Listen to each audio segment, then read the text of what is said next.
אהלן, צופים יקרים, מה שלומכם? ברוכים הבאים לפרק השביעי של להפוך לעל אדם, התוכנית שתעזור לכם לצאת מתקיעות אל עבר החירות. אני מקווה שאתם בטוב, אני מקווה שאתם מחזיקים מעמד, אני מקווה שאתם מתמודדים עם האתגרים שלכם. אנחנו בתקופה מאוד מאוד מאוד לא פשוטה, בימים מאוד מאוד לא פשוטים. אז בתקווה ובשאיפה מאוד מאוד גדולה, אם אתם במקום קצת נמוך, עד סוף הפרק הזה דברים יתחילו להשתנות לטובה. מי שמסתכל החוצה חולם, מי שמתבונן פנימה מתעורר. כה אמר קרל יונג, ועל זה אני רוצה להיכנס בפרק הזה, על לקיחת אחריות, על השתחררות מקורבנות, וההבנה שזה המפתח היחידי, ההסתכלות שלנו פנימה, היא המפתח היחידי כדי להתקדם הלאה בחיים. אני רוצה להתחיל בכך שאני לפני הרבה שנים הייתי חזק בקונספירציות.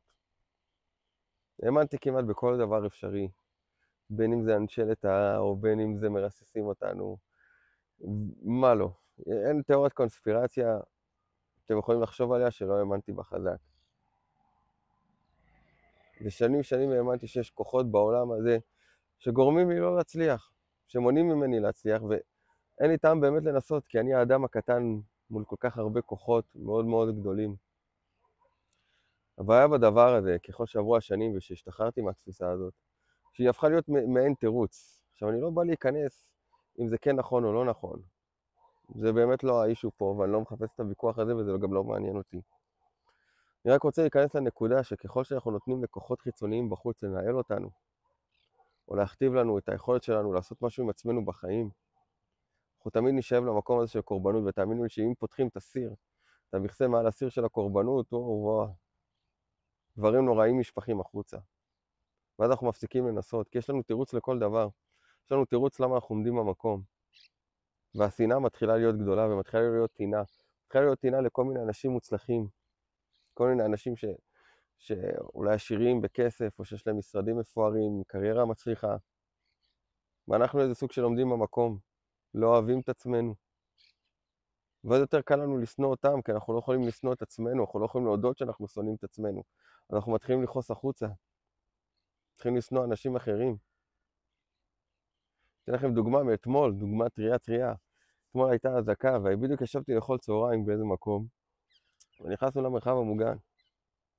שרו שם בדיוק איזה 3 אנשים כאלה, אנשי עסקים שקשקשו ביניהם ודיברו על הדירות שלהם בחו"ל וכל מיני דברים כאלו. ובעבר דבר כזה היה מדליק אצלי איזה נורה פנימית של שנאה, של איזה כעס לא מובן. כי אנשים כאלה, שיחות כאלה היו גורמים להרגיש קטן, כאילו איך אני לא כמוהם, אני זה שנאבק ביום יום, שגר בדירה הקטנה שלי. זה היה מפעיל אותי במקום הזה של הדימוי העצמי המאוד מאוד נמוך.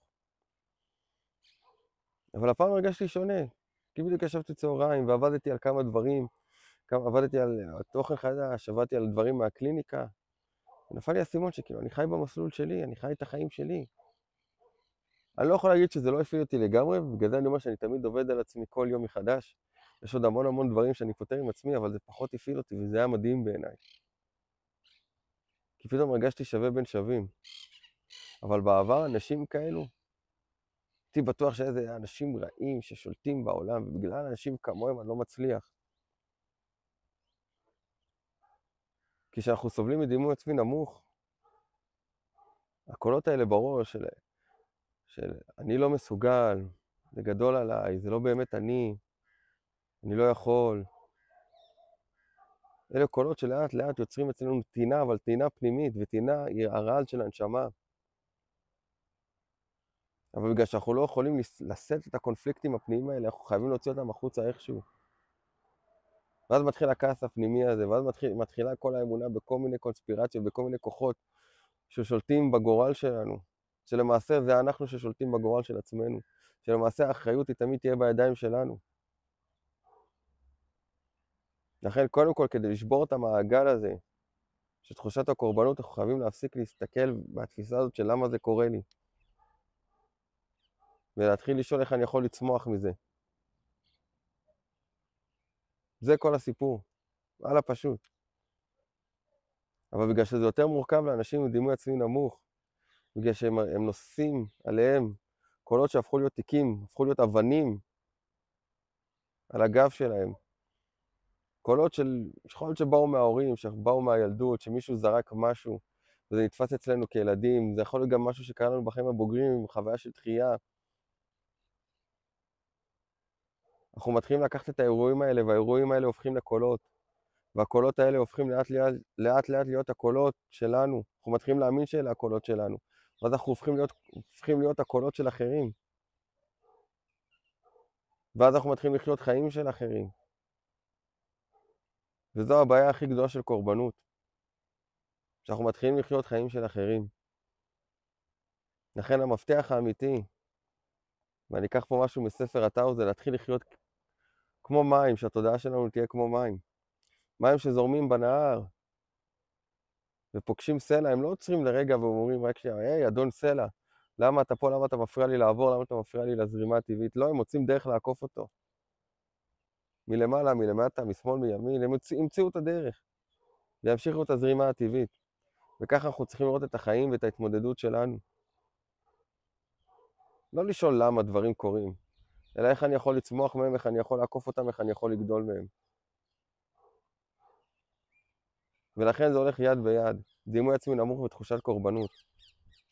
עד שאנחנו לא מנקים את הסיפור הישן שלנו, עד שאנחנו לא עושים עבודה במקום הזה ומנתקים את כל הקולות האלה שלא משרתים אותנו, אנחנו לא יכולים באמת להתקדם. בגלל זה אני אומר להרבה אנשים, מה הסיפור שלך משרת? לך תחקור את זה. למה אתה נאחז עדיין בסיפור מלפני 12 שנה, לפני 20 שנה? שמישהי אמרה לך משהו, שמישהו אמר לך משהו. בלי להוריד, אני לא מוריד מהכאב, אני לא מוריד מהסבל. אבל למה עדיין להאחז בסיפור הזה? מה זה משרת? וזה מה שצריך לחקור. מה הסיפור שלי משרת אותי ומה יקרה לי אם אני אהיה בלי הסיפור שלי? ואני מזמין אתכם, צופים יקרים, לשאול את עצמכם את השאלה הזו. ובזה אני אעזוב אתכם. מי אתם בלי הסיפור שלכם? מה יקרה אם תיפרדו ממנו? יכול להיות שאתם תצטרכו להתחיל לחיות? יכול להיות שאתם תצטרכו להתמודד?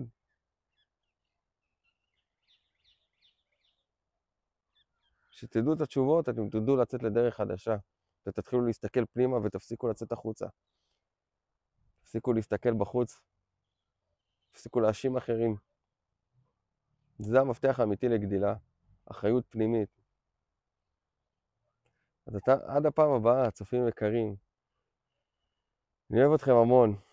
תודה רבה, תודה על הלייקים, על התגובות. יש לי רק בקשה אחת, תעזרו לי להפיץ את הבשורה. תחצו על הפעמון, תעשו מנוי. כל לחיצה כזאת עוזרת לי להביס את האלגוריתם ועוזרת לתכנים האלו להגיע לאנשים שבאמת צריכים את זה. יש הרבה אנשים שעוברים תקופה חשוכה, וזה יכול להיות מישהו במשפחה שלכם, בן או בת זוג. אז יש לי תקווה ושאיפה מאוד מאוד גדולה שהתכנים האלו יהיו הנקודת אור בתקופה החשוכה הזאת שהם עוברים. תודה רבה, אני אוהב אתכם המון, אני כבר מת לפגוש אתכם בפרק הבא. עד אז תשמרו על עצמכם, תהיו חזקים, אני אוהב אתכם המון.